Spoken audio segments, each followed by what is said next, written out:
દાહોદના દેવગઢ બારિયાના અંતેલા ગામેથી બાળ દીપડાનું રેસ્ક્યુ કરાયું। બાળ દીપડો બીમાર હાલતમાં હોવાતા ગ્રામજનોએ વન વિભાગને જાણ કરી, જે બાદ વનકર્મીઓએ આવી દીપડાને સારવાર અર્થે બામરોલી નર્સરી ખાતે રાખવામાં આવ્યો। દીપડો સ્વસ્થ થતા વન્ય વિસ્તારમાં છોડી દેવાશે। વન્ય પ્રાણી દીપડા બામરોલી નર્સરી ખાતે ઉપર લાવવામાં આવેલ છે।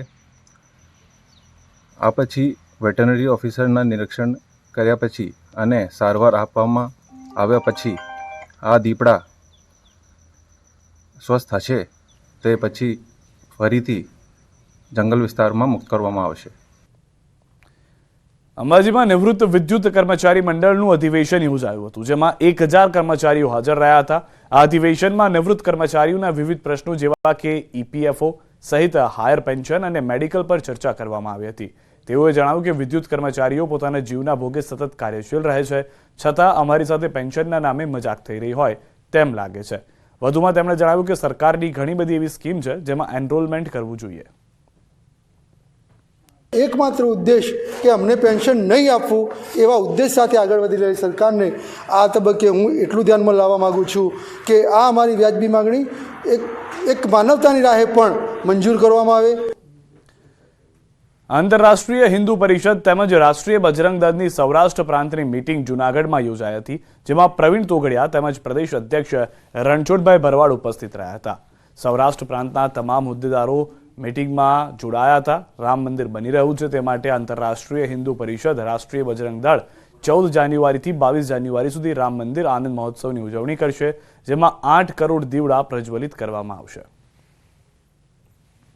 कि उसमें लिखा होगा कि राम मंदिर हमने बना लिया, काशी मथुरा बना लेंगे, ये डिजाइन पर दीपक होंगे। उनमें लिखा होगा धन्यवाद ₹1.25 देने वाले 8 करोड़ हिंदुओं को, धन्यवाद 8 लाख कार सेवकों को, धन्यवाद हुतात्मा कार सेवकों को, धन्यवाद राम मंदिर आंदोलन के महानायकों को। ये लिखा होगा, उन पर ही दीपक होगा। यह करके आनंद, धन्यवाद और काशी मथुरा का संकल्प, यही हमारा राम मंदिर का आनंद उत्सव होगा।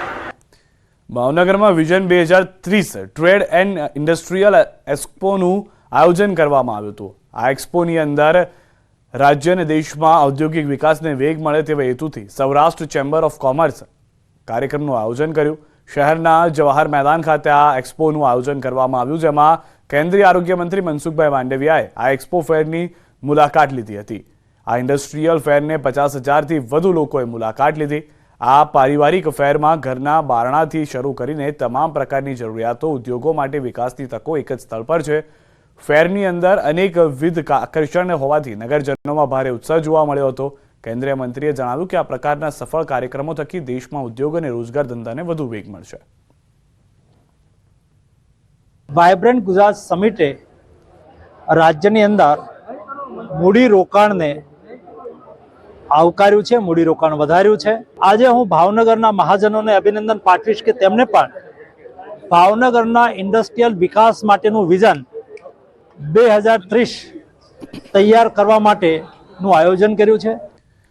દાહોદ જિલ્લામાં વન વિભાગ દ્વારા વેટલેન્ડના પક્ષીઓની પ્રાથમિક ગણતરીનું આયોજન કરવામાં આવ્યું। ગણતરીમાં પ્રકૃતિ મિત્ર મંડળ અને સંસ્કાર એડવેન્ચરના સભ્યોનો પણ સહકાર લેવામાં આવ્યો।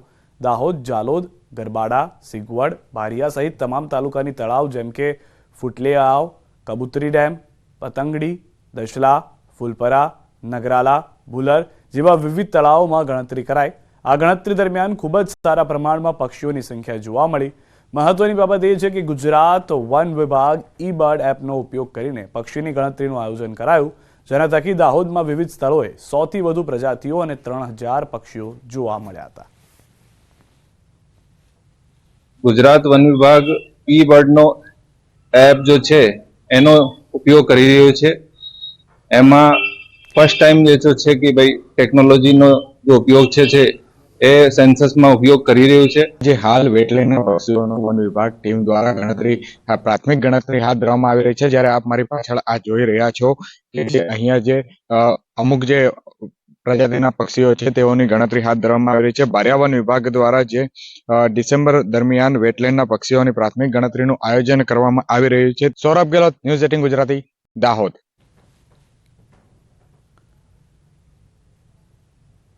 સમાચારોમાં હાલ રોકાઈશું એક વિરામ માટે. આપ જોડાયેલા રહો ગુજરાતની number 1 news channel news 18 Gujarati સાથે.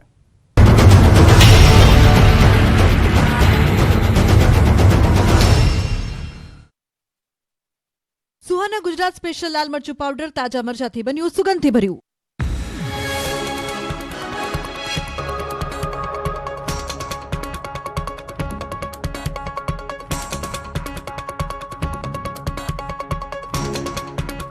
સુહાના ગુજરાત સ્પેશિયલ લાલ મરચું પાવડર તાજા મરચાથી બન્યું સુગંધથી ભર્યું.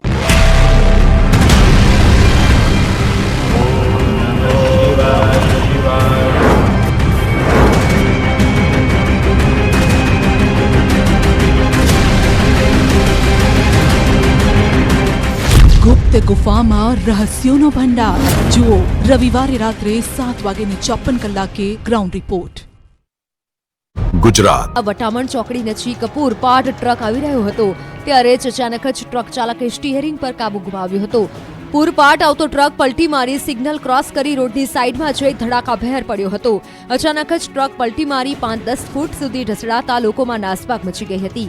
રોડની સાઈડમાં ઉભેલા લોકો પણ જાણે મોત આવ્યું હોય તે રીતે ટ્રક નીચે લોકો દબાઈ ગયા હતા. 4થી વધુ લોકોને ગંભીર ઈજા પહોંચી જ્યારે એક વ્યક્તિનું ઘટના સ્થળે જ મોત થયું છે. ઈજાગ્રસ્તોને સારવાર માટે ધોળકા ખસેડાયા. એટલું જ નહીં, ટ્રક ચાલકની બેદરકારીના કારણે લારી ગલ્લાવાળાઓને મોટું નુકસાન થયું છે.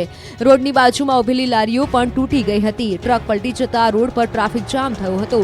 મોટી સંખ્યામાં લોકો એકત્ર થયા હતા. ટ્રકને ઊભો કરવા માટે ક્રેનની મદદ લેવી પડી હતી. મહા મહેનતે ટ્રકને રોડની સાઈડમાં ઊભો કર્યો હતો. મહેસાણાના મંડાલી નજીકના ભંગારના ગોડાઉનમાં આગ લાગી હતી. અમદાવાદ મહેસાણા હાઈવે પર આવેલા ગોડાઉનમાં આગ લાગતા અફરાતફરીનો માહોલ સર્જાયો હતો. કોઈ કારણોસર ભંગારનું ગોડાઉન ભડભડ સળગવા લાગતા લોકોના ટોળે ટોળા ઉમટી પડ્યા હતા. મોટી સંખ્યામાં લોકોએ આગ પર કાબુ મેળવવાનો પ્રયાસ કર્યો હતો, પરંતુ આગે જોતજોતામાં વિકરાળ સ્વરૂપ ધારણ કરી લેતા 3 ફાયર બ્રિગેડની ગાડીઓને બોલાવવાની ફરજ પડી. ફાયર બ્રિગેડના જવાનોએ કલાકો સુધી પાણીનો મારો ચલાવી આગ પર કાબુ મેળવ્યો હતો. આગ એટલી ભયાનક હતી કે ધુમાડાના ગોટે ગોટાથી આકાશ કાળો ડિબાંગ થઈ ગયું હતું. લગભગ 2 થી 3 કિલોમીટર દૂર સુધી ધુમાડાના ગોટે ગોટા દેખાયા હતા. મહેસાણાવાસીઓ ઘર બંધ કરીને જતા હોય તો સાવધાન રહેજો. મહેસાણા અને કડીમાં ચડ્ડી બનિયાનધારી ગેંગનો ફરી એકવાર આતંક સામે આવ્યો.